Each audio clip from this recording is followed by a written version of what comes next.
السلام عليكم ورحمة الله تعالى وبركاته. بخصوص امو الشامل، بزاف ديال الناس كيسولوا الا بغيت نخلص كي ندير، ويعني كيفاش يعني هاد امو الشامل، بشحال غادي نخلص وبشحال، يعني مجموعة ديال الاسئلة.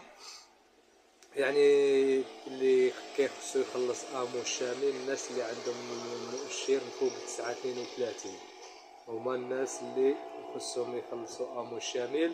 وما كيخلصش يعني ابتداء من ذاك الشهر اللي مثلا انا بغيت نخلص هذا الشهر، بغيت ندخل في التغطيه الصحيه ديال امو الشامل، عندي المؤشر فوق 932، غادي يحسبوا عليا غير هذا الشهر، لا غادي يحسبوا عليك يعني من الشهور، من نهار اللي طلع لك المؤشر، سواء 3 شهور 4 شهور 5 شهور، من تما كتخلص دوك الشهور كاملين اللي دازو، يعني من نهار طلع المؤشر حتى لدابا.